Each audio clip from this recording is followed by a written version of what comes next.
So hey you guys, I am currently sitting outside, and in this video I'm not going to really focus on lighting or whether or not people can see my face very well, or this is a different kind of video. I am sitting outside and I'm trying to keep control of my Chihuahua. I don't really have anywhere to put the phone. There's Hector. Booker Hector Juan Carlos Esteban, that's my boy, and they just cut the grass. These are apartments where my mother and I live, and this is the back side. This little area back here really doesn't belong to anybody in particular. And I just found a shady spot to sit under and just, I don't know, take advantage of this. And I wanted to pop on and chit chat with you guys about some things.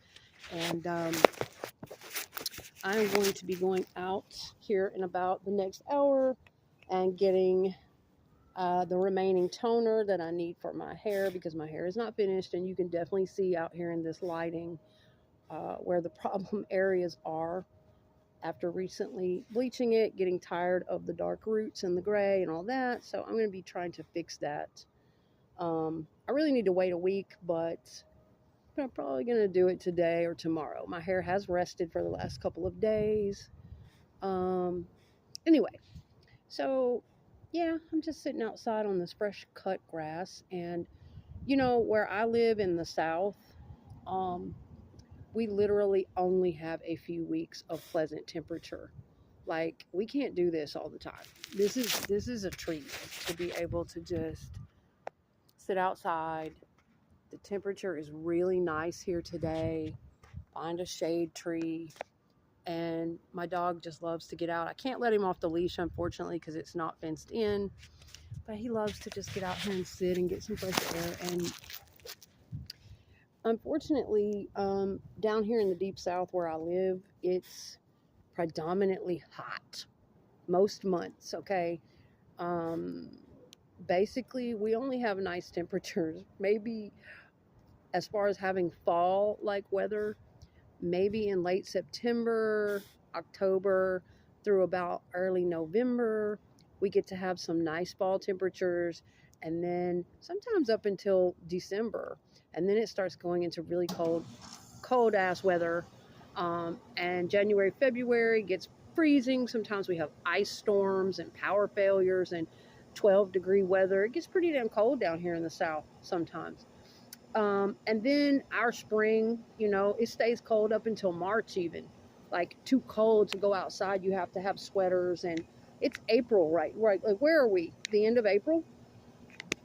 And I'm still wearing a sweater outside, but it's nice. It's like in the 60s today, getting close to 70 degrees, I think. So it's really nice, not humid. But what I'm saying is, as far as spring and these lovely temperatures that just started in the last couple weeks, like early April, it was still freaking freezing cold. So we've just gotten into some really nice, pleasant temperatures. And I swear, by mid-May in Arkansas, where I live in the deep South, that shit'll be gone. By mid-May, I've seen some years by the 5th of May, it's like 90 and 100 degrees where you can't even stand it. You can't even breathe. It's like blasting radiation and the humidity of a jungle. So that's why I'm taking advantage of this, because we literally only have a few short weeks of spring here. And by late May, early June, it'll be so damn hot you don't even want to come outside. It's depressing. It's oppressive. I can't stand summers in the South unless I'm just at the pool.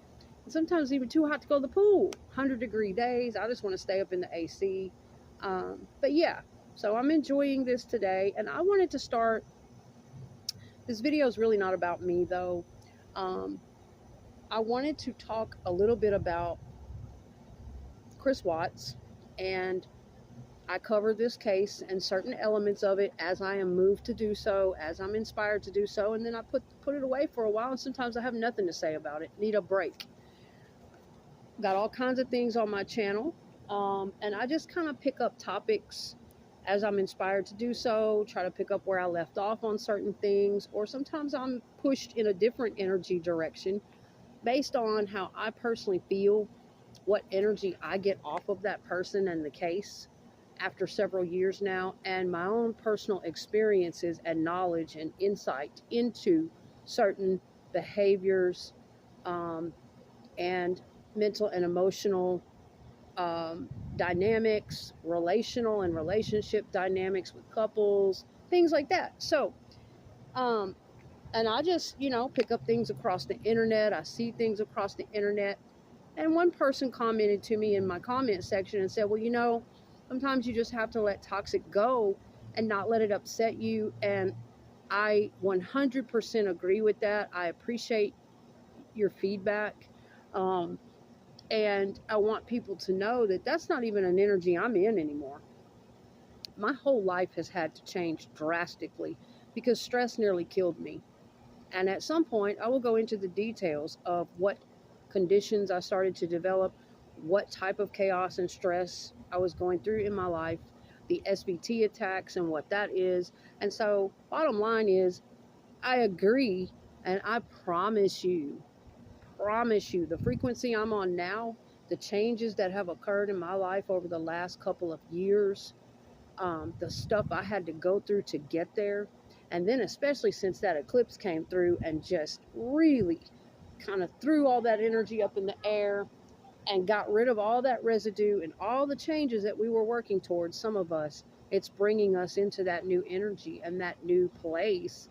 And I'm not going back. So I just want people to know it's not necessarily that as I go across the internet that I let trolls or ignorant people or, certain things upset me.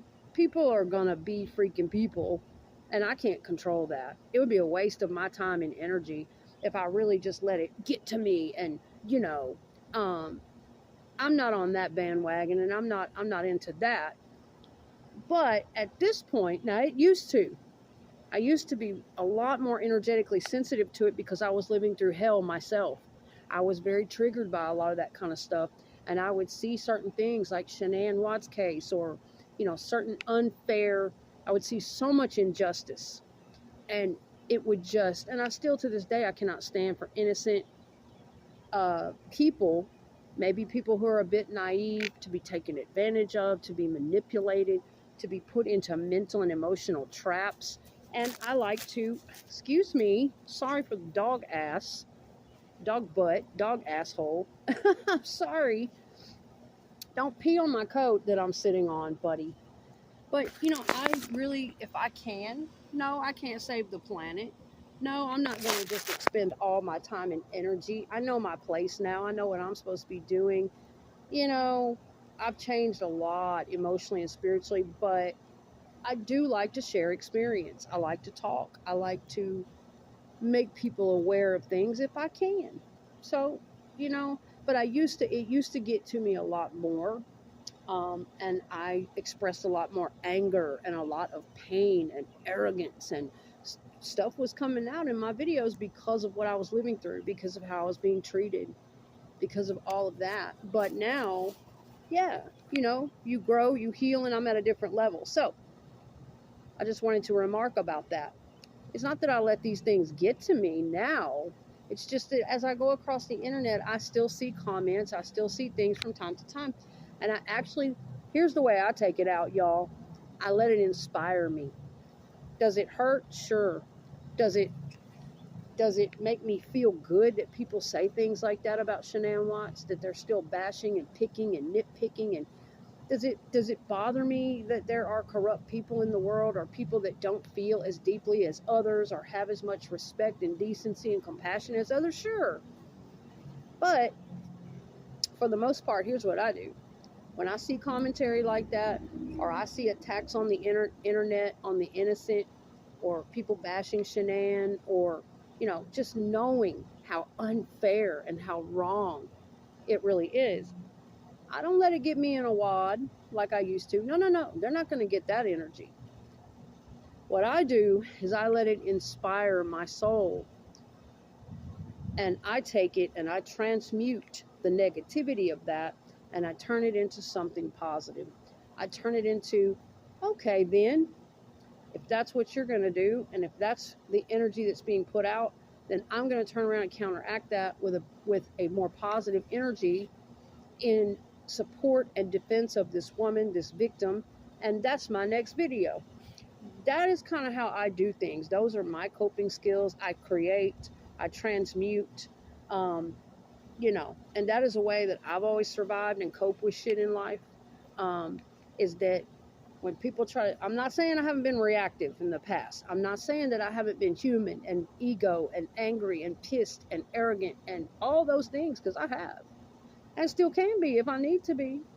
But what I'm saying is that more or less, I've also been very fortunate. I had a therapist in my life very young. I had great teachers and teaching me better coping skills and how to deal with my own trauma and feelings and emotions rather than becoming too bitter, self-destructive, attacking others, doing those types of things. I was always and also creative. So I would take that and kind of transmute things, whatever negative shit people are throwing out. And I'm like, all right, bet. A lot of times I would have to, couldn't depend on, if you come from a traumatic home and you can't get validation at home in childhood when you're supposed to get it so that you can learn to validate yourself. Oftentimes you look outward externally and blame others and are always depending on others to validate you and all that stuff. I've always been that way. Like, all right, bet. I had to learn to work through that pain of rejection and letdown and thinking that people owed me beyond my parents when I was a child, thinking that partners owed me my happiness or that, you know, people out in the world, I had to work through all that attitude and fear and, oh, what do you mean you're not going to spend time with me? What do you mean you're not coming over right now? All the letdown and rejection feeling. And those are very emotionally immature issues that are very valid and very real at that time, but it was when I was a lot younger. And I had to come through a lot of that and realize nobody owes me that. People are people, they have lives. It's not that they're necessarily trying to let me down or hurt me. It's just who they are, and I need to learn to validate myself. And so oftentimes, yes, I was blessed with a creative, introspective personality, and I'll be like, all right, bet. I would learn to lose the resentment towards them and just take things upon myself, take responsibility for my feelings and create with it. That was the best part. I would just get to the point where I'd be like, all right, bet. Whatever I'm feeling is negative or I can't get from this one or that one or whatever the injustice or whatever the hell, bet. That's my next song. That's my next video. That's my next creation. Or I would take it out in, bettering myself in some way. So that's how that shit is done. And that is how you stay on top of your frequency and your energy. Was it always easy and perfect? Fuck no. Was I always able to do that at all times? No. I'm human. But you get what I'm saying. So, as far as the people commenting, like, in regards to my videos about the Watts case or Shanann or what people are saying about her, I understand what you're saying very much. I appreciate the feedback. Not letting people get to me, not letting toxic even worrying about it. It's not that I'm worried about it. It's that I take it. For instance, there's this Facebook group that I've mentioned, and I joined 2 or 3 of them, but one of them I didn't realize. I thought it was a support group and a tribute to Shanann and her family. But as time goes on, I notice these things showing up on my news feed that are kind of off-putting, that are kind of shocking, things that people bring up about her. And then when I try to comment on it in response, in a respectful and decent way, in support of Shanann, I have been declined 2 times now. It instantly declines my comment. There are no curse words. There's nothing ugly. It's just me kind of giving a different perspective, and they decline it every time. And then I've tried just writing a short, simple comment like, cool, yeah, just something bullcrap, and that's approved. And I began thinking, what is this? This isn't a Shanann Watts support group at all. The administration of this group must be, because the things they're allowing to be said about this woman and blocking people who support her, blocking, even if it's decent and kind. Okay, so what I did was, I'm like, all right, bet. I want them to know it too. I don't need your freaking group. I don't need you to let my comment go through so that I can enlighten people to another perspective and support Shanann Watts and her life and her energy, her memory, her family, her children. I don't need you to let my comment go through. Bet that up. That's my next video. That's what I do with that. So it's not that I'm letting toxic get to me, it's that I'm letting toxic inspire me. And I'm transmuting that. And I'm like, oh, forget it. Why even waste my time on your little old stanky ass group anyway? That I would never want to be in anyway, had I known it was a group full of nasty, miserable people who want to sit and nitpick and bash a woman after her death, her murder, and her children and whatever. I don't need your stanky ass group anyway. Duh. Thanks. But thanks for running across my news feed. See, sometimes that is why toxic runs across our path, and we can use that. Like Pete Sapper teaches the advantage method. Yes, yes. Sometimes that is why toxic runs across our life. Sorry, I'm sorry for people's suffering. I hold people accountable as well as myself. I'm not saying I condone abuse, suffering, toxic, anything. But sometimes, in certain cases, that's what we can do, and that's why it ran across our path, if to serve no reason, but it inspired me to take that message to a better place where it will reach more people, benefit more people. And you know what I'm saying? I don't need them to let me make that comment anyway. So I started, and that's what I do from time to time. I am inspired to make a video based on something I saw run across my newsfeed, something that was upsetting or I felt unjust or wrong, and I feel like I can give some perspective to it. So that's what's up. All right. And this morning, I know I started a video yesterday or last night talking about a comment that was made about Shanann Watts' career, and there will very likely be a part 2 to that. But I think I pretty much got out what I wanted to say and convey. But there was a second comment also about, and these are two things that are heavily nitpicked about her, that it's just ridiculous. Her career and her mothering. Her career and her mothering. And there was another comment that I didn't get to address in that last video about her career and people talking shit about it. Well, I have some answers for you. They were questioning why that career and what gives and why couldn't she just be a mom and why was she always working? And well, I have some answers, and that was in that other video. But there was another comment made about her that I noticed, that someone said, why on earth is she giving those girls those pro bars for a snack? Does she even know how much sugar? And did she want them to have diabetes? What gives? Well, I'm going to tell you what gives, and I have some answers for you, but in time. So I started addressing that in another video here on my channel, and I will get to the second part of that later. In this video today, I'm only going to have time to address a short amount of this, but I wanted to talk a little bit about another comment that I saw this morning. Actually, this was not on Facebook. This was on one of my videos about the Watts case. It was the video entitled "The Spiritual Aspects of the Watts Case," right? And someone left a comment, and I appreciate all comments, feedback, and I read them as much as I possibly can and get back to people. And I take it in, depending on where they're coming from. And this person was talking about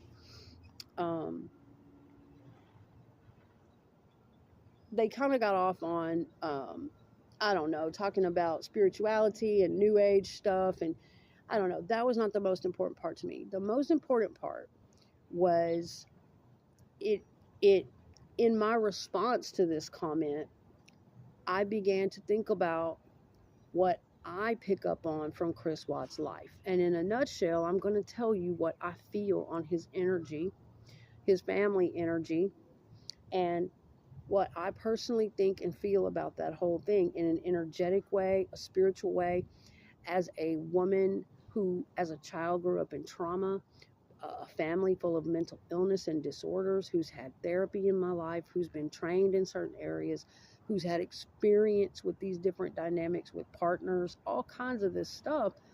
I'm going to tell you guys, okay, what I think about Chris Watts, what happened.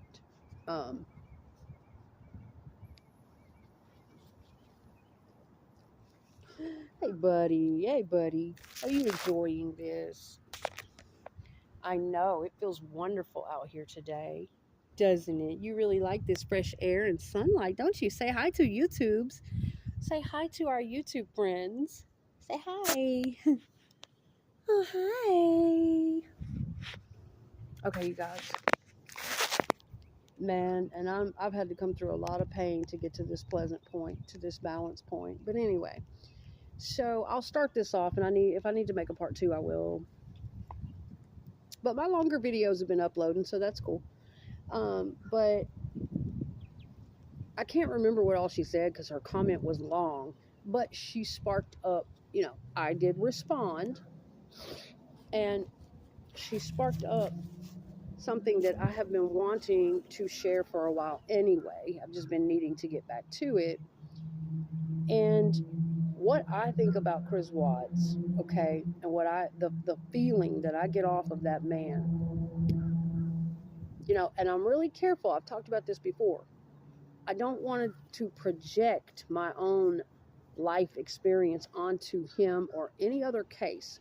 I want people to know that I do use logic and reason and critical thinking and awareness of the boundary lines, but at the same time, I also use intuition and um, empathy to pick up on people's energy and their body language, their nonverbal cues, their history. I take all this stuff into my energy field and into consideration. Um, and, they often say it takes one to know one. And there were certain things I could pick up on from Shanann without directly transferring my relationship onto hers and making it the same. I'm very highly aware of that. That's not what this is about, and that is not what I do. But I do use other cases and other life stories sometimes to vicariously express my own experiences, and sometimes fall back on that knowledge and experience that I have, and I can shed insight into what's happening in some of these situations because I've seen it, I've lived it, and I have been there. And a lot of you will know that. We can easily see things on other people sometimes that we have lived. We can see what they're feeling, we can pick up on it because of what we have lived. Okay, and based on what knowledge we have of this case, Chris and Shanann Watts, and what happened in 2018, based on their history, their background, we have a lot of knowledge. This was a very public case with lots of details. We know about their childhoods. We know about their families. We know about how they met. We know things about them. Chris, we know things that have come out of his own mother's mouth. We know things that have come out of his mouth about his childhood. Okay, I think that something, now here, just my personal energetic vibe. I thought it from day one, and then I also heard this from Sloan Bella, who is a very well-known psychic medium, astrologer, teacher. She has a YouTube channel. She works with high-profile people, celebrities, channeling energy and picking up on these. She also covered the Watts case, and I heard very similar in her reading, and she even took it a step further into the spiritual aspects of it, and I agreed. I highly agreed with her reading because it's what I felt too, just maybe in a different way. All right, I personally think that something happened to Chris Watts as a young child. And oftentimes, depending on how young we are, my trauma also started at a very young age. I was 3 years old. The earliest memories of my life, one of the earliest memories is of being traumatized before I could barely talk, of being violated. And a lot of times, depending on how young we are, if it's before we can even talk, okay, or we are around 3, 4, 5 years old where we can't get the words out, we don't even know what to say or how to describe it, or at an age where maybe 6, 5, 6, 7, 8, 10 years old, where we can talk and we can tell things, but we don't because we've either been threatened, manipulated, told that we're going to get in trouble if we tell. We've been manipulated, given gifts and candy, and someone is keeping us under coercive control or something like that. I personally, and this is in no way, do not take it in that context. I do not support Chris Watts nor his family. I'm sorry. And I think he's right where he needs to be. And I do not condone what he did. I don't give a damn what happened to him in his childhood at this point. When he crossed that line and he took those human lives like that in such a callous, vicious, selfish fucking way, nah. This video is not about supporting him. It is not to gain sympathy at all. It is strictly for educational purposes and the purpose of examining what can happen in people's lives and what it can lead up to. It is not to attribute it to any one thing, because there will really never be an explanation good enough. There will never be an excuse for what he did, ever. So let's make that real clear. All right, now, but I'm just going to tell you what energy I'm picking up off the case and off of Chris Watts and his mother and family and background, and how it grew and spiraled into what it did, which is still heinous, unfucking forgivable, and unimaginable. There are no words. All right. So, come here, buddy. I think that something happened to Chris when something possibly happened to Chris. I have two different feelings and theories on this. Something traumatic, whether it was, and I don't necessarily think it was his parents. I don't think it was Cindy or Ronnie. I think something may have happened to him outside of the home or outside of his parents, whether it was day school or whether it was a distant relative or whether a stranger. I don't know for sure. Okay, I can't pinpoint. There are a lot of men in this world who have been violated, okay, in a sexual manner, and they never tell anyone, and they live with it all of their lives. Now, I'm going to share with you that I have known a lot of such men. I've known a lot of broken, damaged, hurt, traumatized people in my life, and I will tell you, my brother will not mind. He has posted it public before and talked about his life publicly before. He is one of those people that had this happen at the age of 3. My brother has struggled all of his life with mental and emotional problems, tormented, and he is a very severe addict who is at this current time fighting for his life in a program, thank God, but it has been hell for him. And this stuff has tormented him all of his life. I believe it was a one-time occurrence with an outside family member, even though our family was very abusive. And my father violated me for years. Mother was the way she was. They both had mental illnesses, and father had addictions, and they both had these mixed personalities. My brother was not, other than the beatings by my father, my brother was not. This trauma did not happen to him by my parents or at our home. It happened on a camping trip with another relative where my father took him camping. My father got drunk, and he was on the camping trip with uncles and cousins, and this occurred with a cousin, a much older cousin. My father got drunk and left him in the tent to sleep, and this occurred. So, and at that time, my brother never told a soul. He never talked about this until he was well into adulthood and drinking and drugging and struggling. Most people who are addicts, the largest percent of them, have been assaulted as children, have had something so traumatic and so violating happening to them, and the shame is unbearable. They are unable to ever tell anyone, their parents, their lovers, their friends. Many people are carrying stuff like that inside. Okay? Now, what we do with that shit is up to us. We don't have any fucking right to turn around and put that and abuse and treat others. We don't have any right to turn around and carry that same cycle on. It's our responsibility to deal with those feelings and deal with the trauma that happened to us and get help. But I do understand the struggling, the mental and emotional torture that's involved in it. I do very much understand it, okay? Come here, buddy. So, I don't know for sure if it was sexual. And I know I have to be careful what I say on here. That's why,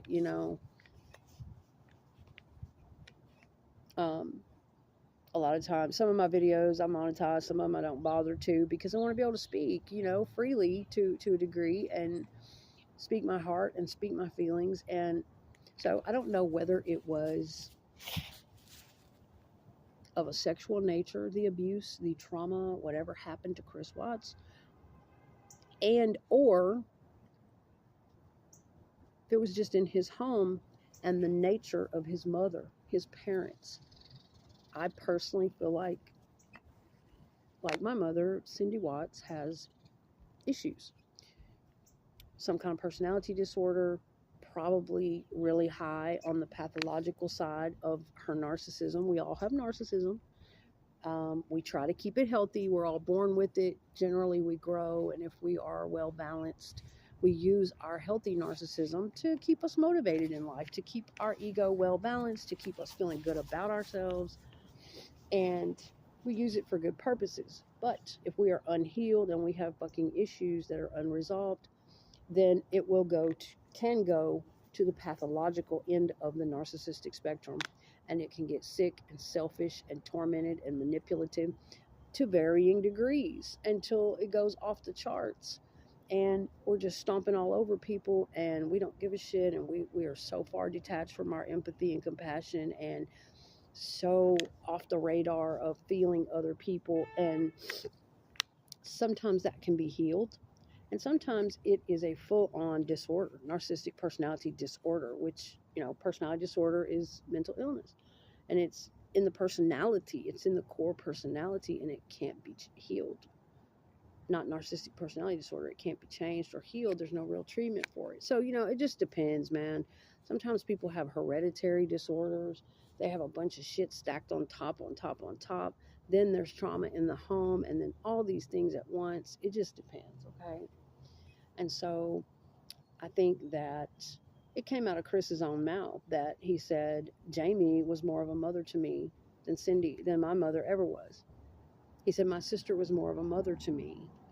And this is in one of Chris Watts' interviews. And so picking up on putting all of these things together along the way and the energy of all that, I have a lot of feelings about the relationship between Chris and Cindy.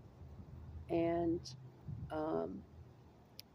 I really do think something happened to him in his childhood that he never got to speak about or address, that was either so traumatic, on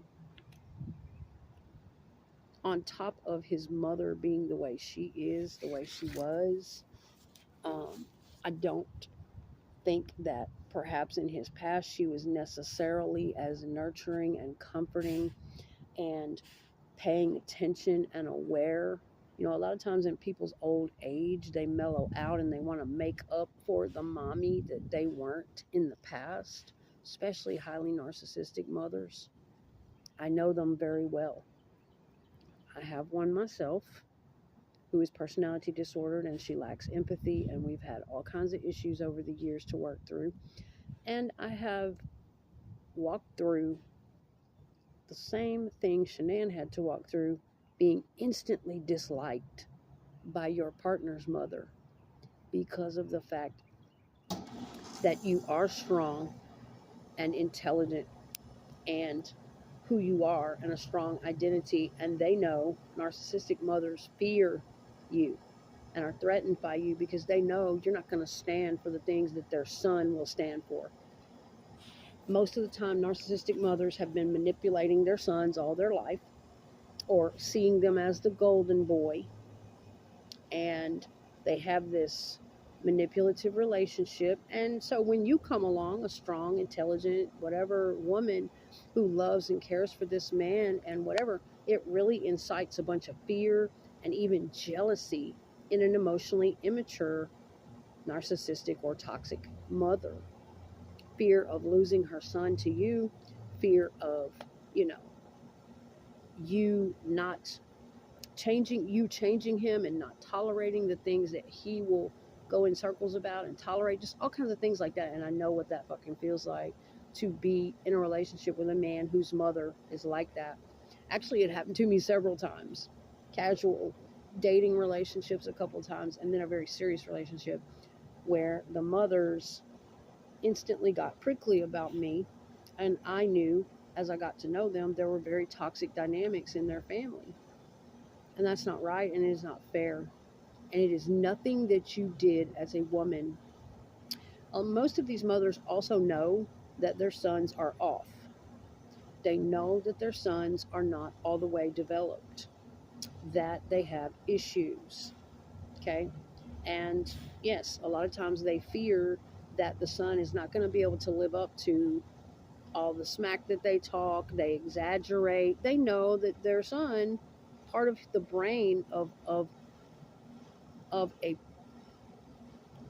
person like Chris Watts, who is covert narcissistic, who is something has happened in the childhood, part of his brain has not developed all the way, very low emotional intelligence, socially awkward. Okay, there's a childlike part in them that has never grown, that was traumatized. Okay, and they know, the mothers know, they know they know that that son is not going to be able to live up to the woman that they're trying to get in on, that they're just pushing and pushing. And that type of dude does that. I've been there and done it and had to live through it. They push and push. Okay, I'll be here in about 5 to 10 minutes. Pull the door shut. Bye bye. Can leave it to my mom, boy. She can't stand it if she can't interrupt me. I came all the way around back and informed her that I need some privacy and I'm going to sit quietly, and just to pull the door to, and I would take care of it. And she made sure to come all the way back here and interrupt. That's just how she does. But hey, what can I say? Anyway, I'm at 37 minutes, so we're not too terribly long into this video, but it's getting there. I would like to continue. I love getting, I love doing the longer videos because I can get so much more out, and I don't have that energy break where I might not get back to it. Other stuff might happen, and then my energy's broken, the train of thought is broken, and I may get that video a second part and I may not be able to get to. I hate it when that happens. And now she just came back here and gave me all this anxiety, disrupted my train of thought. Now I'm worried about the front door. It's fine, just pull it shut. Anyway, you see, now, not only am I a psychological person who thinks critically and logically, and I use all of that shit evenly, but I'm also a very spiritual person who intuits and feels things on a deeply empathic level. And I'm telling you, it's just how it is. When you're trying to convey a message, you're trying to share with others, you're trying to share awareness on a certain level, you will be interrupted. They will try to distract you.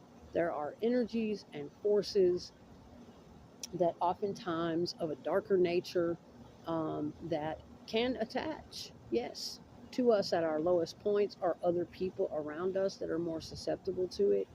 And you will be constantly fucking interrupted. That's a given. I had to get strong enough to combat that and not let it affect me.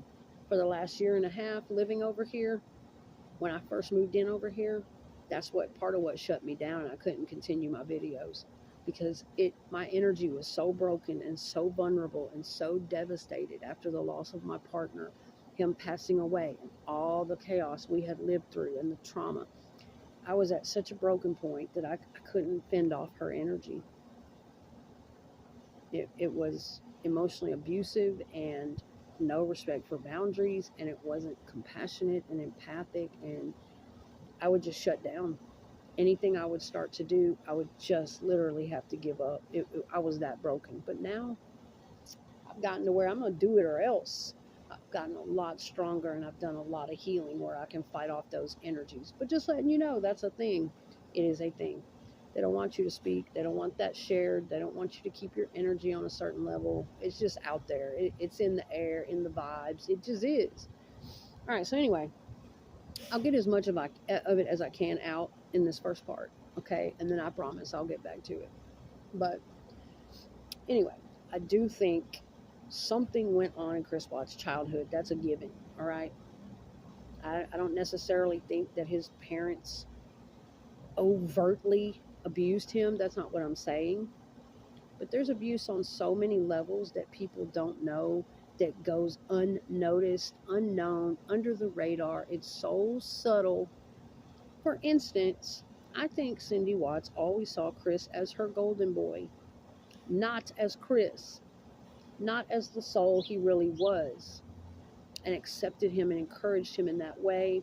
And I think part that's part of what destroyed his ego as a small child, that had his ego very unbalanced, unregulated. There were things going on with his parents.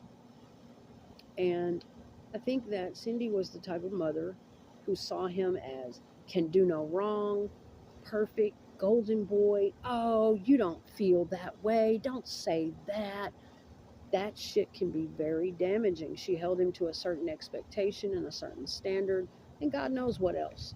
And even if there was no other tragedy or trauma inflicted upon him but that, the way he was treated emotionally and mentally, and that is still very, very damaging type of abuse that often happens with highly narcissistic mothers, toxic mothers, uh, emotionally immature mothers. Um, and so I do think that also that could that could create rage, first pain, and a feeling of brokenness. And the pain is so much in the ego of a young child that it breaks. It breaks and it splits, and all kinds of different disorders can select and develop at that time, depending on genetics and depending on our brain chemistry. Um, all sorts of things can start to happen. And to protect us, our fragile, broken, scared ego, other things come over us, and that can be psychological and that can also be spiritual.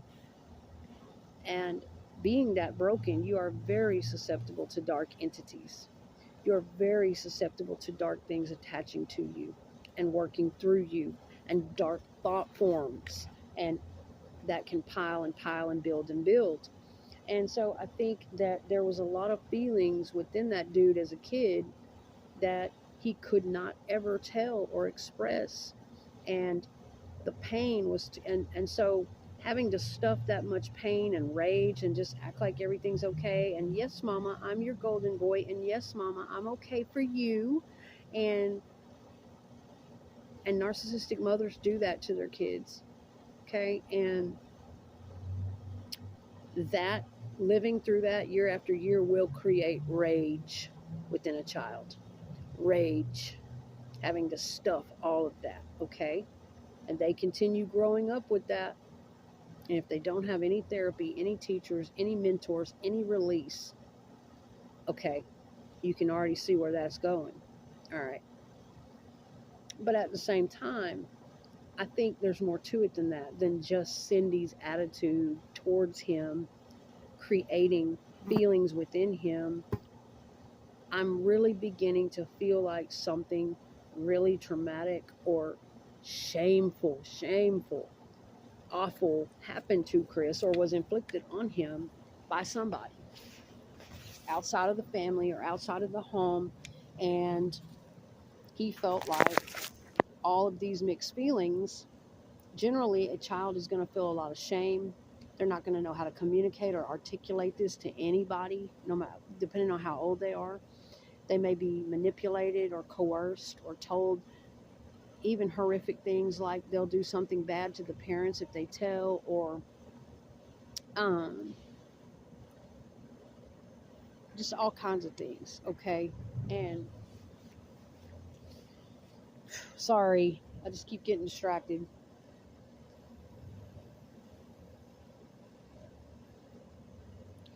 Let me take my sweater off. So I feel like, I know, buddy, it's nice out here, isn't it? We're going to go in a minute. So I feel like something like that went down, and for many reasons, Chris could not go to his family due to his age, his lack of understanding. Um, Also, due to his mother. Now, I'm not blaming all of this completely on Cindy, okay, or any one person. This is Chris's fault. He's fucking accountable for what he did. Ultimately, he is responsible no matter what or who or what happened in his childhood. But I'm just breaking things down according to what my energy picks up on and what I feel. Um, but based on likely his mother's way of interacting with him, her aloofness, her own expectations for him, he may have felt like, oh my God, I can't tell her this. It would break her heart. It would shatter her perfect illusion of me. I'm her golden boy. Oh my God, I can't tell either one of I damn sure don't want to tell my dad. I'm so ashamed. Depending on how old he was at the time, for something like that to happen, he would be carrying an enormous amount of shame, guilt, confusion, anger, resentment, and mixed feelings, and also covert narcissism. Those are the ones that I have a long list of what they are, but they're not comfortable with showing their anger, their narcissism. They try to keep it hidden under the nice boy, nice girl facade and people please. But underneath all of that is a lot of pathological shit. A lot of anger and rage and hatred and jealousy and so much twisted shit. Okay, and I think at the same time, he was resentful of his parents, especially the mother figure, and I'm going to tell you why. I'm going to break that down. I myself am a human being who has both deep, deep mother issues and deep father issues. That I was always more angry at my mother than my father, even though my father was the one who inflicted the worst abuse. I was always angry more with my mother. I can break all of that down to you in another issue, a video about mother issues, but this stuff is important. So I feel like Chris was also at a young age likely tied up in knots with all of these emotions and things going on, couldn't express himself, couldn't tell anybody, shame, guilt, fear, um, but more angry at the mother. Now, here's where the twisted part, and you need to understand the complex dynamic here. Even if the parents didn't do this to him, and the mother really didn't do anything wrong to him, covert narcissists will be angry at you, and you won't even know it. They'll never tell you, and they will be assuming things. They have this hypersensitivity, not highly sensitive, but hypersensitive, to where it's almost to a level of paranoia, and they will turn against you in their mind and create, you know, for things you really didn't even do. And you it's not fair because you don't ever know about it. You don't have a chance to do anything about it. They don't give you a chance. But as a child, I could understand that.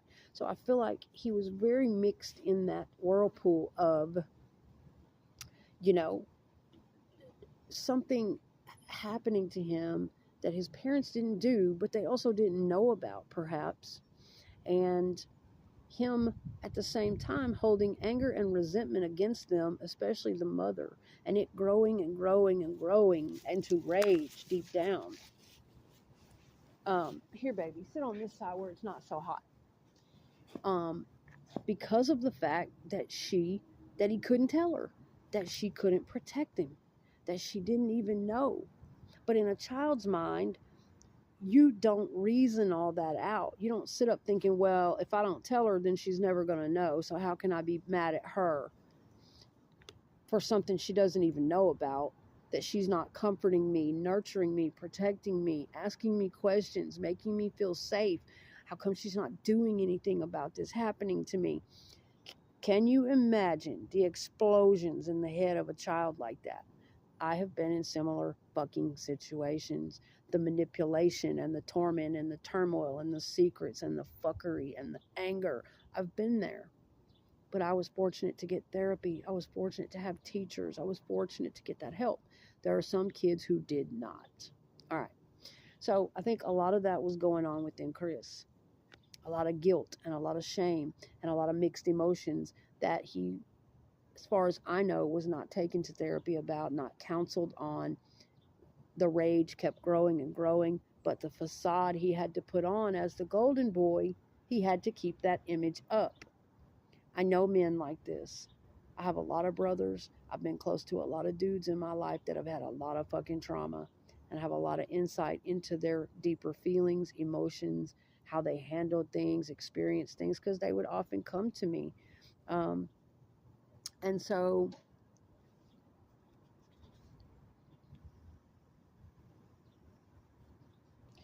I feel like a lot of that was going on, and that rage continued to grow in him. But of course, the golden boy, people pleasing, nice guy, can never say no, feels weak, low self esteem, self hatred, self loathing, and all of these things inside, but has to keep up this nice, loving facade. That is often how it starts. That is often the genesis of stuff like that. And underneath that nice boy exterior, that nice guy, nice girl, so overly loving, and I'll just do anything to please, and that is nobody's fucking fault, and that's nobody controlling them. It is because they don't have any control of themselves. That's the problem. It's not anybody controlling them. It's them going around putting others in control because that's all they know. It's just a lot of shit. So that's how I think a lot of his background started. Okay. And we've even heard Cindy talk about how she used to walk in on Chris and he would be praying odd prayers. And he would just seem to be in such this guilty, nervous, worried energy. And she said she found it really odd. Now, I can't remember if she said she took him to therapy or talked to anybody about that or not. But clearly, even if she did, it didn't get through to him. But you guys will remember that if you know that part of the case and you've seen that interview with Cindy. She did say that she used to walk in on him and she had no idea why he would be so scared, feel so guilty. She would walk in on these odd prayers. Forgiveness, please forgive me, forgive me, forgive me. I remember her saying something to that effect when he was a little boy. Now you tell me, okay, put all that together and with my experience and my background and you know what I'm saying? I mean, I know kids do crazy things sometimes, and maybe he watched a movie that scared him or whatever, but if she walked in on that on a regular basis, that's when I, as a mother, would fucking flip. And I'm going to start questioning, and we're going to get to the root of this and what the fuck's going on here. Did something happen? You know, I'm going to make it a safe for my child to know that he can come to me with anything. A lot of mothers and parents back then did not, especially of that generation, and I'm not saying it was all of them. I grew up in Gen X. My parents are boomers. Hell, my mother, I think she was the one before the boomers. She was the silent era. Or is that the one before the boomers? But anyway, you get what I'm saying, though? A lot of parents back then, they did not have the communication skills, the emotional intelligence that we do now, how things have progressed and evolved and consciousness has expanded. And, you know, we focus more on our children and how they feel and what they want to tell us and trying to make them feel, you know, encourage them, not shatter their fucking ego. Like, you know, a lot of us Gen Xers were just thrown out in the fucking dirt and we went through a lot of hell and there were beer cans all over the dash and falling out of the car and no car seats. And we were tough. We went through hell. We went through a lot of trauma. A lot of people I know from my generation. But, you know, things have changed and we really are, you know, that can damage a child, even if it's not overt abuse, even if the parent doesn't think they're abusing. My mother and I have had this conversation about she and her mother, my grandmother, who, you know, lived to 96 years old. She was a wonderful lady. She was spiritual. She came from a great family. But I think oftentimes back in the generations, abuse would be going on and they wouldn't recognize it as abuse. You know, not necessarily, she didn't grow up with beatings or cursings or anything like that in her family. They were very affluent, very loving people, but they all had their different quirks and personalities too. And things were hidden more back then. And people were told not to speak more back then. You get what I'm saying? And so a lot of times the older generations, they just didn't think it was abusing the kid and wouldn't think about what they were saying to the kid. Oh, shut it up. Oh, dry it up. Oh, you know, you'll be all right. Dry it on up and come to dinner. You know, a lot of times that's just how it went. They did not make a safe space for the child. You have to set the stage sometimes for children and open the door for them to feel safe enough to even come to your energy and tell you, share with you. And a lot of times that just didn't happen with the older generations, you know? And so I think a lot of that was going on in the Watts household with Chris and Cindy. And another thing, why oftentimes children are more angry at their mothers than their fathers is because mother is what we look at as the nurturer, the comforter, the protector, the angel, and that's just it. In a child's mind, what is the quote in The Crow that I love so much? Mother is the word for God on the lips and hearts of all children. Okay, feel that. And it's the truth. Now, we love our dads. We love our men. We love, you know, a lot of people are close to their fathers and their dads, and they are wonderful. And sometimes there are exceptions. It's the dad who's the angel and the dad who is the one and the nurturer. And in fact, in my home, that's the way it was. Hence, a lot more rage and anger and easier to resent and hate my mother for years because of her cold, withdrawn, non-nurturing, turning a blind eye, oblivious.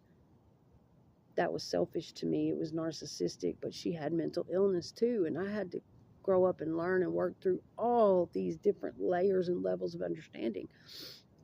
But my father, although he was the main abuser and he was violent, rage, he was big, he was drunk, he drank a lot, he would violently attack us. There were beatings and random things going on, and our things got torn up.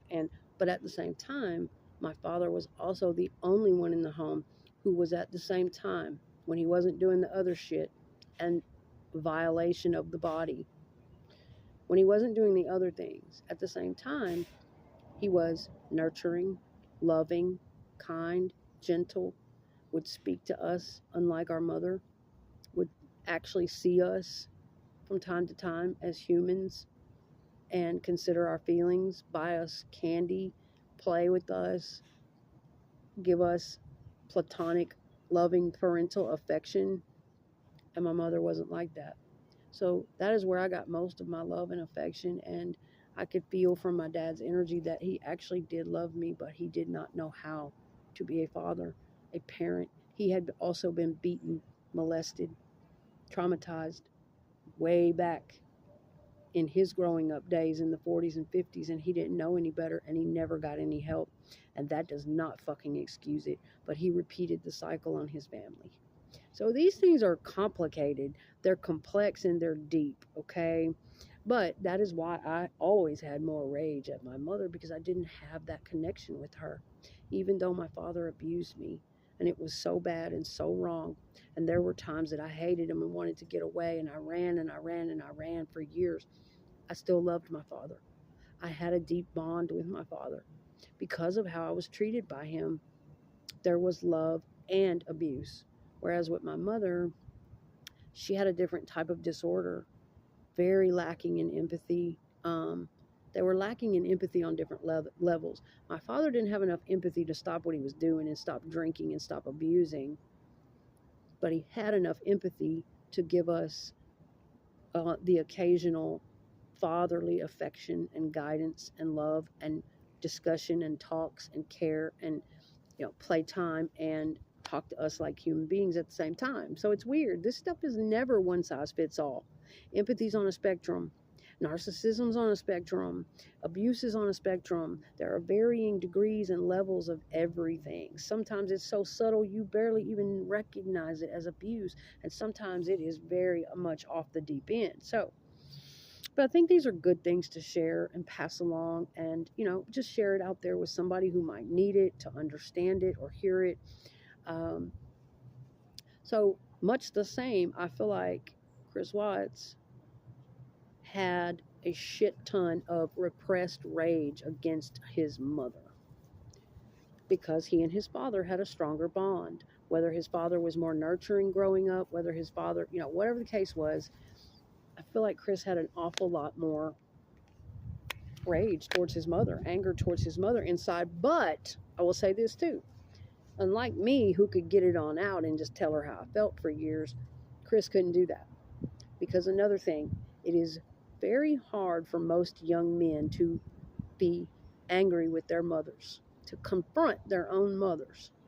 Very hard. Now, there are exceptions, some who do, but I'm saying as a norm, they feel so guilty and so ashamed of the anger and rage and confusion that they feel towards their own mother that just compiles on top of all the other guilt and rage and shame they feel. Trust me, I've had to work through this with not only my brother, but my partner that I loved so much, who passed away last year, who put me through quite a bit of hell. Yes, I had to go to all of these deeper levels of his childhood and his mother and his father and all these things that happened, and the stepmothers and all these mixed feelings and all these things that he really in his lifetime did as much work as he could with me, but he really wasn't able to attend therapy regularly, and he drank a lot, and it really just tore his body apart. He self-medicated a lot, and it finally took him out of this world. But it started in childhood. That is where his fucking problems, his pain, his trauma, his confusion, that's where it all started. And he had a very hard time confronting his mother. He had a hard time confronting either one of them, but especially his mother. He had a hard time facing the facts that he needed to get in touch with that real anger and where it was really coming from and who it really needed to be directed at.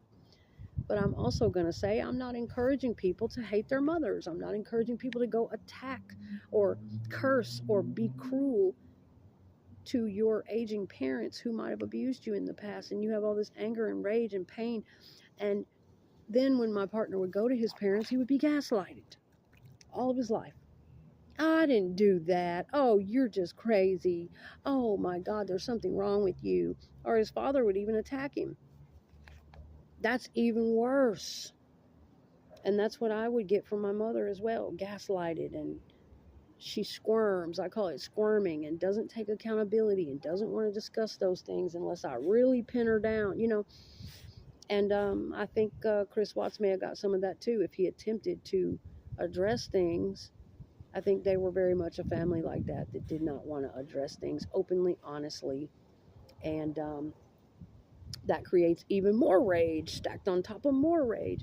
But a great deal of men feel very ashamed and very guilty if they are secretly very angry with their mothers, and they have a hard time sorting through all of those complex layers and finding a way to get in touch with that anger and rage, or before it becomes off balancing rage and something bad happens.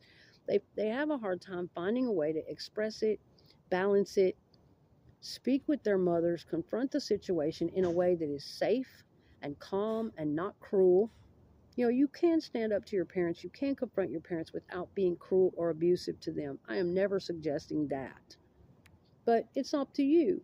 You don't have to. You can cut off all contact. You can do whatever makes you feel safest and best. And I always encourage that in people, okay? I try not to judge. If you cut them off, you cut them off. If you want to be close to them, even if they abused you into all hell, I still understand that too.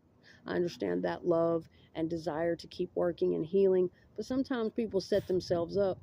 They keep going back to their mother and father, trying the same things, and getting abused all the way up into their whole life as an adult, middle age. The parent still twists and torments and is narcissistic and gaslights them and manipulates them and lies to them. And that's just a fucking setup that we finally have to make a decision. I've been living through that my whole life, having to set really strong freaking boundaries with my parents, with my mother, and yet somewhere inside longing for a mother, longing to heal, longing to be close to her, but every time getting disappointed and getting cut by that and swearing I'll never do it again, and then trying to heal again. It can be a hell of a process. I think Chris may have gone through some of that too. My partner went through a lot of that shit. So as you can see, these types of things are complex and deep, and I think that a lot of that was going on within that whole dynamic and his life. I think he got married very young. 24 is still a baby. Both of my boys are in their mid to late 20s now.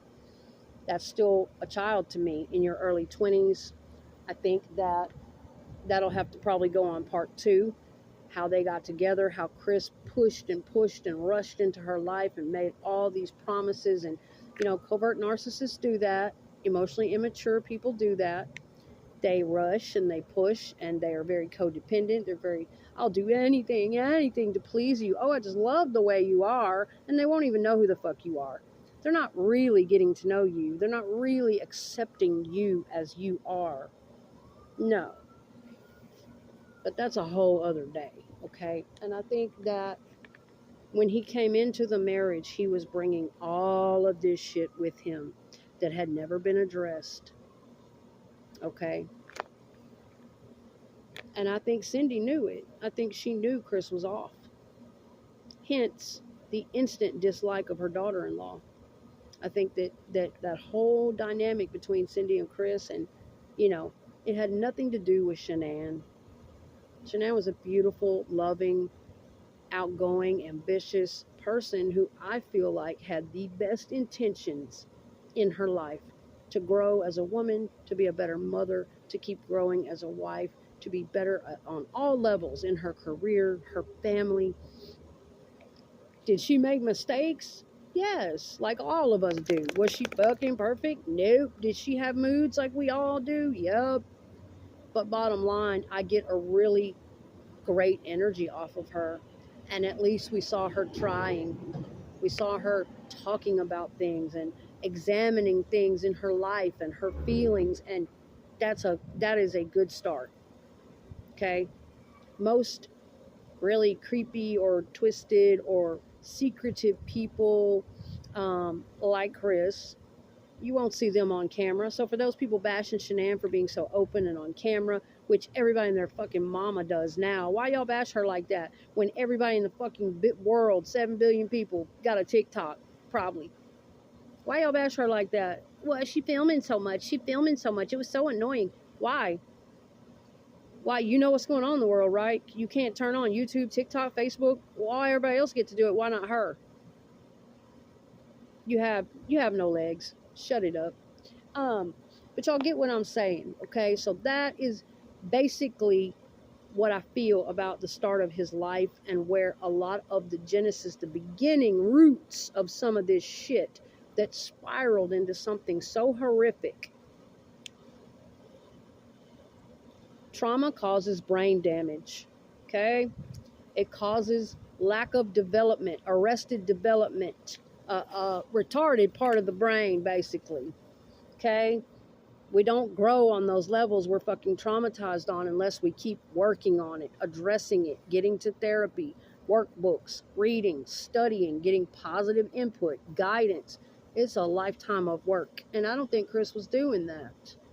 So there's a part of his brain that was wired that way, was fucked up, deranged, twisted, confused, carrying all kinds of anger and repressed rage and emotions that he needed to sort out and get them out in the right directions, but just couldn't, at the right people, in the right ways. And unfortunately, all of that rage and contempt and all of that came out on that innocent woman and her beautiful children. And I have so much more to say about this and so much more to continue on this, but the video is now over an hour.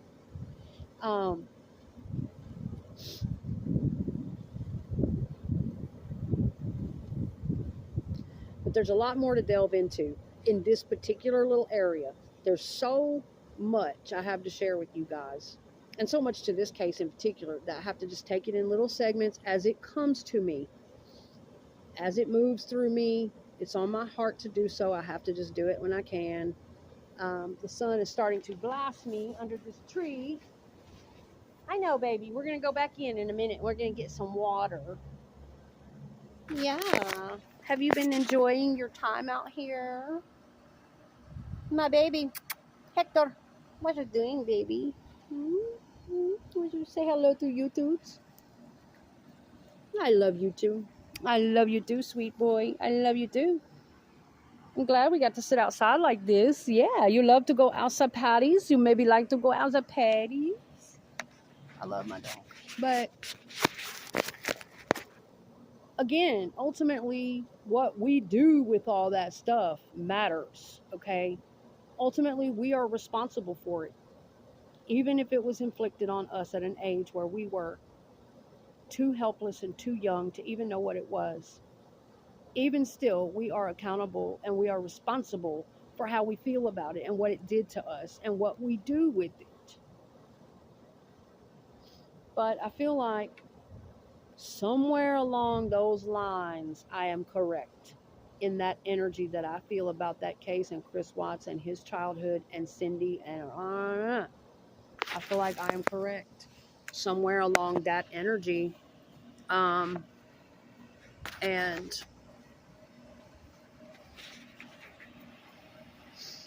I just wanted to share that, get that out. There's so much more to this that I want to continue. Um, but yeah, and a lot of people don't think about this kind of stuff, or they're not trained in it, or they didn't grow up like that, so they don't have experience in it, or they can't pick up on it, or they just don't know, and that's why it's important to share. That's why it's important to tell our stories and share things and make people aware. That helps everything. It helps us all to grow, to understand, to see things. Um, you know, and I am not pushing for people to get hateful or anything like that towards either family. I'm not really trying to talk in those terms at all. I'm doing this strictly for awareness, education, and examining possibilities to open minds and awareness of things that really happen. Okay, that's what this is about. Always do your own research. Always, okay, use discernment and discretion. Always. But y'all get what I'm saying, okay? These are my personal feelings, thoughts, experiences on the matter. But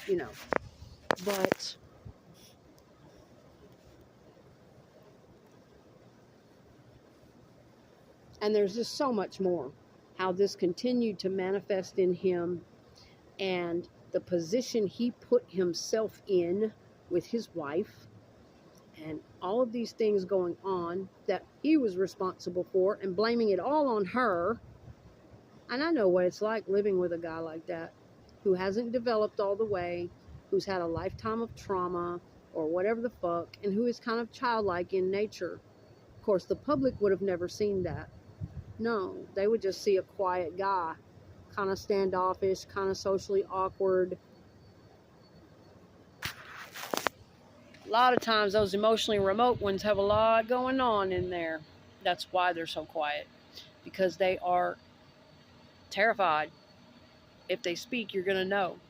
You're gonna. They're generally overly paranoid about themselves, very self-conscious, very self-loathing, and terrified. If they show their personality a little bit, that you will know who they are. Only the partner behind closed doors gets to see that, the child that they really are, how underdeveloped parts of them really are, and how much they need, how you literally have to carry their ego for them, keep them propped up. So much involved when you are with a man like that, or a woman. I'm a woman who has experience with men like that. I also have experience with highly narcissistic and abusive women because of my mother. As far as relationships, no. In that dynamic, I wouldn't know. So don't come at me. Why aren't you talking about women? Because my experience lies with men in relationships and brothers and more with men and their issues and coming from that. Now, I'm not saying there's plenty of narcissistic women out there. You bet your ass. Abusive, twisted, tormented. And I know some of them. But most of my experience lies with men and their deeper feelings and issues and how they cope and what I've seen in my experience. And it's not one size fits all. We're all individual human beings, okay? It is the way it is. But I do feel like that is how his past and everything kind of spiraled, give or take. It's not dead on balls accurate. I don't, no, but none of us can know 100%, but that's what I'm feeling off of it. And if you like Sloan Bella, the psychic I was talking about, you like her, go over to her YouTube channel and look up the Watts case reading. Chris Watts, part 1 and 2, the Watts family reading from Sloan Bella, and listen to it. I haven't even gotten into the spiritual parts of this. How, as I'm always talking about, when you are traumatized like that and you are on a low vibrational frequency and you haven't had help, therapy, guidance, healing, you can't get your frequency any higher, you're trapped in a certain energy and thinking patterns. Okay, as we know, what does that do? That leaves you open and susceptible to very dark entity attachments. Now, take that as you want to, woo woo, flu flu, little red men, however you want to think about it, but it's very damn serious. It leaves you wide open for these darker thought forms and energies to attach onto you through other people, through other influences. Put it into whatever context you want, but it's very real. Why do you think damaged, abused kids, tormented, traumatized kids, kids from broken homes, shit like that, run the streets a lot and look for gangs to join? Or they look for the toughest motherfuckers they can find to hang out with. I did it. To get up under their wing and, for many reasons, but at the same time, it's because they are wide open and susceptible to dark entity attachments, dark coping skills, thought forms, influences, and they are being led to the darker people. They're being drawn to that, not only for protection and guidance and whatever, but they are being drawn into that, and it works through other people, that influence. They are told what to do. They are influenced by these types of people. Those are dark entity attachments. It's all over the place. It's going to depend on your level of work, your level of awareness, your level of emotional intelligence, your level of healing, and your frequency. Done been there and done all that stuff. Had to work through each and every fucking level of it. Okay? So, the spiritual aspects of this, and we can get into that in another video too, is that yes, Chris was left wide open with none of that work being done, just kind of in this place, when people are running from their trauma and their issues and they're just kind of living on the surface of life, they're not really connecting. People can say, oh my God, how could he be married 8 years and just all of a sudden do this? It wasn't just all of a sudden. That fucking dude never was connected. He was unscrewed in a lot of places. And just kind of grabbing onto Shanann, that's how they are. I know their personality types very well. Now, they're all different too, but I know the type very well. They're just kind of aloof and, they grab onto a certain obsession and they'll say and do anything to get in. But once they do get in, they start to unravel in private. And the partner has to see and has to go into shock. And they hide it for a good long while until they know you are very emotionally connected and invested in them and you won't leave them. And then what you start to have to deal with completely throws you into fucking shock. And you are devastated. You don't even know what to do, who to tell. You really can't tell. You don't want to hurt them, embarrass them. You want to keep staying with them, but you don't know what the fuck to do. I feel like Shanann was dealing with that for years behind closed doors. And I did as well. But the public wouldn't have known it. They just would have seen quiet, nice Chris. But Shanann didn't have anything to hide. She was working through her insecurities and being very open, honest, authentic. People got that shit wrong about her energy. Just because Chris was quiet and he didn't film a lot, and yeah, he's the one you want to fucking worry about. Yeah. Not the chick jumping on camera and being open and honest about who she is and talking about feelings and putting her insecurities out there and speaking in such an energetically open way. That's not the one you're worried about too much. She's so selfish and so self-absorbed and so narcissistic. No. I feel a very authentic energy off of her that she was really wanting to learn and grow and make the absolute best of her marriage, her children, her family, her career, and he fucking took that from them with no right to do so. And so, yeah, the spiritual aspects of this can get quite deep. But as a child growing up like that, yeah, I was born into, like, I feel like I didn't even have a fighting chance. They were on me from the moment I pulled my first breath into this world.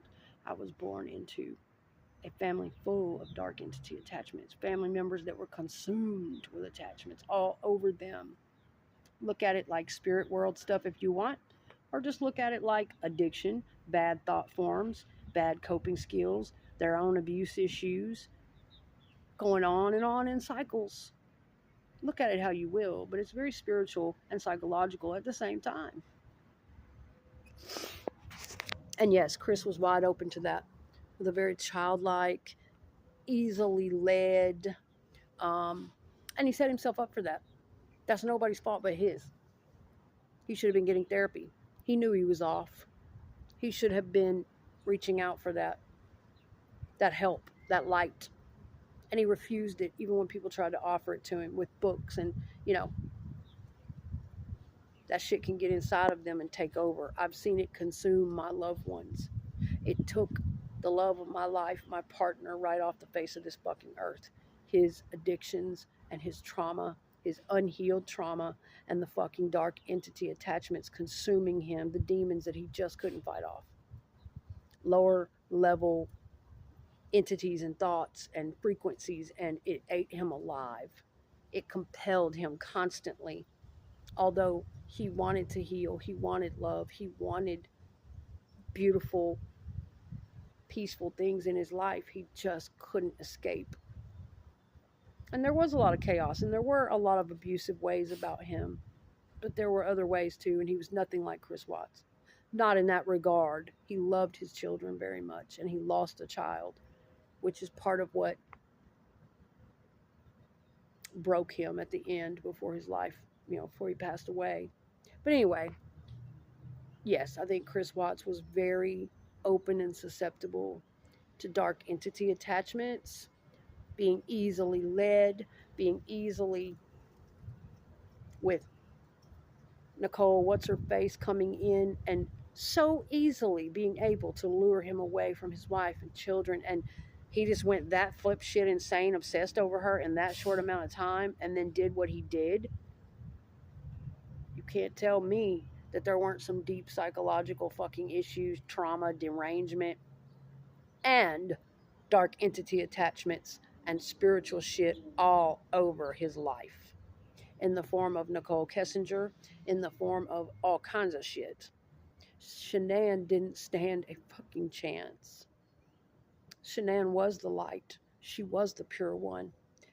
The girls, Cece and Bella, they were the light. Human, sure, like anybody else. I'm sure Shanann could be a bitch on certain days, just like I can, just like anybody can. I don't get into all that nitpicking ass bullshit. These people are ignorant. Dumbasses doing the wrong thing for that. It's not about that. It's about looking at this shit for what it is. Who gives a shit to nitpick her to death? Nobody's perfect. But on the scale of things, absolutely not. She was the pure one. She was the light. She and the girls. And they didn't like that. The fucking dark entities consuming Chris Watson. No, we're not going to blame it on just one thing. We're not going to, well, you're just cuckoo. What are you saying? The devil made him do it? Fuck no, we're not going there. It was a lot of different things, like I have broken down to you today. And ultimately, he is still responsible and accountable, as we all are.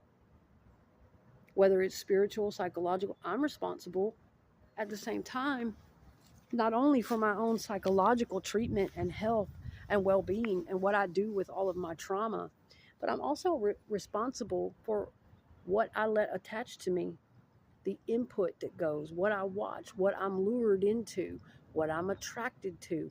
How could that affect my family? And if you're too traumatized and aloof and just this,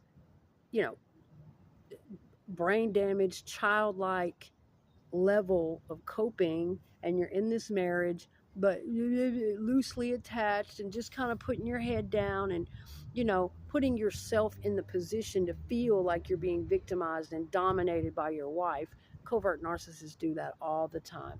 They won't work on themselves. They won't work through things to grow. They just want to resent you secretly and victimize themselves and just play out things that have already happened to them. And it's just a twisted mess. Um,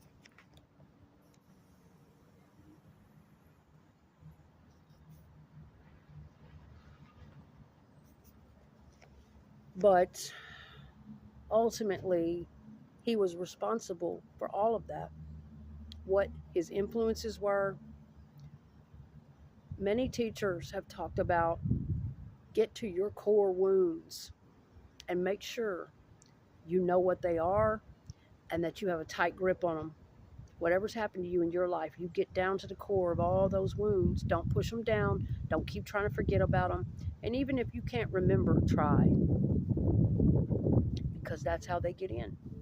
They get in through the wounds that you have not sealed up, that you have not worked on, that you have not addressed, the terrible coping skills that you have, or the addictions, or, oh God, there's a wasp. I'm going to have to run. I hate wasps.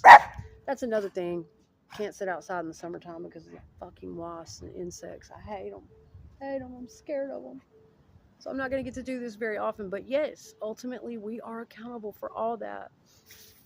What we psychologically, you know, what work we do psychologically and spiritually. What we let into our life, our mind, our body, who the fuck we let influence us. We can't just let any old person influence us, because how's that going to affect our mind and ultimately affect our family? And it was just so unfair what he did, what happened. And yes, it moves me deeply because of many reasons. I have experienced stuff like that myself that was completely unfair to me. I have seen people and been around people like that that just basically allowed their whole family to be torn apart. Maybe not to the level Chris Watts did, the heinous, horrific thing he did, but I have seen other people who, because of a damaged childhood and twisted issues they have not confronted, and because they have chosen to self-destruct, self-medicate, not face things, I have seen them go out and do the most careless, selfish, obnoxious things and let it destroy their whole family. They're just led around by, oh, I want to chase any old person and anybody that'll give me attention, and so aloof and so goofy and so that it destroys their entire family. It affects their children. And I've just seen so many fucking hurtful, unfair things with people who are not taking responsibility for their trauma, their pain, their past, and it's all still in there. And a lot of people are just like, I didn't even think about that. They're an adult. Fuck that. That's the past. It's today. They need to be doing. You're right. They do need to be doing, but it's not as simple as all that. Because I'm going to tell you something. Whatever happened to you in your childhood, it is affecting you today. It is affecting your marriage. It is affecting your friendships. It is affecting your ability to operate in life. It is affecting you in some way, on some level. All of that early programming, okay? If you haven't had therapy, if you haven't, you know, opened yourself and gotten to some of the roots of that stuff and pulled some of that stuff up, I will say I think life is always going to be a healing and learning process. I'm never a person that just thinks, oh, well, you know, we'll finally get it all done and we'll just be completely healed and we'll just be way up here and everybody else needs to catch up. It's not like that. You will always, I don't care how many years you've been going to therapy, reading books, studying, working, growing spiritually, psychologically, religiously, whatever it is you do. I don't care how much work you've been putting into yourself and doing well with that. You will still always have some of that past in you. You will always still have residual, occasionally, feelings or triggers or problem areas to work through. They might not be as bad as they used to be. You might be a lot better at but you get what I'm saying. It's for some of us, it is a lifelong process. We will always be working on some form of healing, but by God, at least we're going to take accountability and responsibility and get started. And the number one thing is to try and make sure it doesn't fucking hurt or impact anyone else, and grab onto that and take responsibility, you know? And so that's the way it is, you guys. But yeah, so that's my thoughts, okay? And I'm going to clip this because it's at an hour and a half. It's too long. I probably will go ahead and do a part two at some point pretty soon. But I wanted to say that, and I wanted to get that started because of what I, ran into today, and that was on my heart. And I will get back into the discussion about Shanann as far as people, her career, her mothering, and some thoughts I have about that as well. Some more thoughts. But yeah, this is just kind of a really, honestly, a quick run through basics of what I think about his past and some of the family dynamics and what can happen. And this ended up in a very tragic way that didn't have to happen like that. A way I can't even wrap my mind around because he let that happen to him. And there's so many people out there that don't understand that bash and twist, and they don't understand these complex things and how these series of events and how these things start and build and build. And then all of that rage eventually came out on his wife and children when it should have been taken care of long ago. Not that there weren't possibly other quirks and other disorders in his brain, but for him to go to the level he did, just thinking like some kid, well, I found my new girl. She gives me attention, not like mean mommy Shanann. They really do make you into a mother. Narcissists make you into a mother, and then their brain starts getting really blurry, and the lines cross between you and their own mother, and all of these things get twisted in their head, and they start to see you as an authority figure, and she controls me, when they are the damn fucking one who put you in control, who insisted that you be in control. Oh, I love the way you do it. I'd rather you do it. I'm telling you, they're twisted, they're manipulative. And yes, all of that twisted shit came out like it did, and it didn't have to go down that way. He was responsible for that. And just like some clowny little boy, well, I need to I can just get rid of my family and I can run off into the sunset with my girl and we can live happily ever after. I mean, really retarded.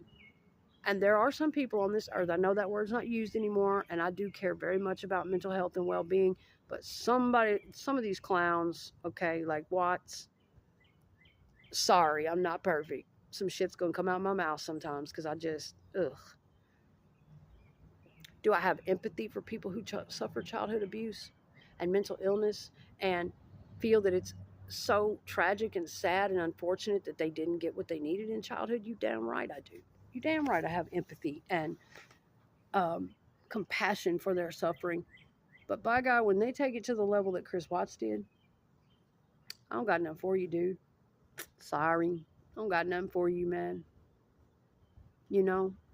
And I understand, though, that there are certain loopholes and stipulations, and we don't want to just chalk it up to, oh well, he was mentally insane, and he shouldn't be held this or that, or oh, it was the devil just made him do it and he was just such a good boy. And no, Cindy, no, we're not going to do that. That's not the angle we're coming from here, okay? Because of the life Chris lived, he had enough sanity. He had enough sanity to know very well what he was doing. Just because I am breaking down some of the thoughts and twists and confusions and derangement that goes on in the minds of some people, it is not me saying that he wasn't sane enough to be accountable, to think this out and change his mind, make proper decisions. He was fully capable of doing that, okay? I'm just kind of examining and sharing the twists and curves and turns and complexities that can happen in some people's minds who come from similar backgrounds or who are in similar situations, okay? All right, now, y'all, somebody help me get up off this ground. Oh, gosh. Oh, the grass feels good on my feet. But it was getting a little hot in that spot. All right, guys. Well, I appreciate you for watching. And I've got things going on in my own life, and I'll catch you up on all that pretty soon. But right now, I'm just going to keep hoping for the best and get videos out to you guys when I can and keep talking to you. And I hope everybody's doing well, and I appreciate you for watching. And please, if you got something out of this, please hit like, subscribe if you're brand new to watching my videos, and share. Okay? Thanks for being here.